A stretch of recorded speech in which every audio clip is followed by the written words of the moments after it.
what was what was the process? You were with Seinfeld for one season, Mm-hmm. right? Mm-hmm. And you wrote the movie theater with the movie episode with Masters and Heyman. Right. Okay, so what was it like in the?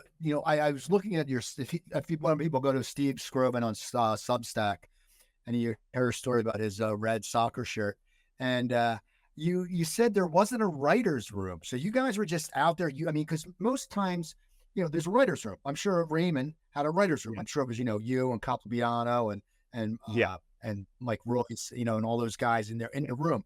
What was the atmosphere like on Seinfeld? Why wasn't there a writer room? I mean, you said you were just there to generate ideas. Yeah.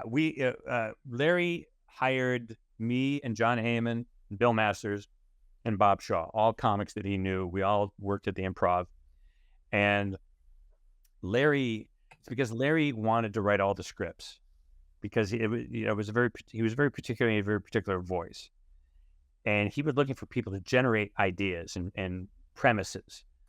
And so he hired us as kind of this think tank, and they had to make up a title for us called program consultant.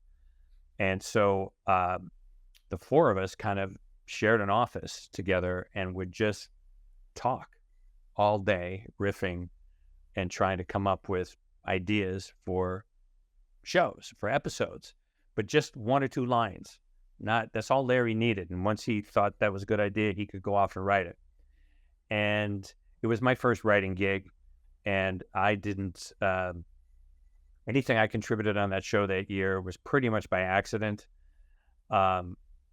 I felt like I was more auditing a master class than I was actually contributing to the show. But there was the four of us. There was Larry Charles and Peter Melman, and then Larry and Jerry. That was my year. Every year was different. But our year was a very social year because the four of us, even though we were the low people on the totem pole, we were actually the social center of the group because Larry would come in from his office, Peter would come in from his office.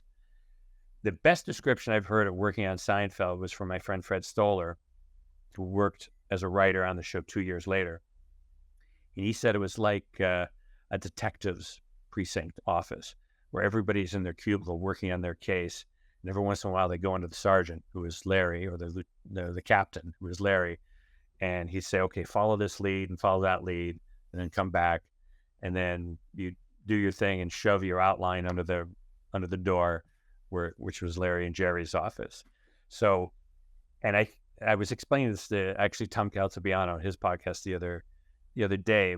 It's mainly because Larry is essentially introverted, and working in a room with other people is too distracting for him, and he doesn't get energized by it. He gets weary with that.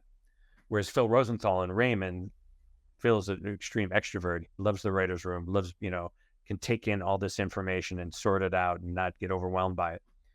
And so the writer's room is always dependent on the personality of the showrunner.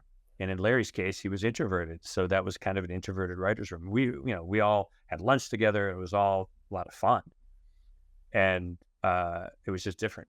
Cooper's Comedy Corner.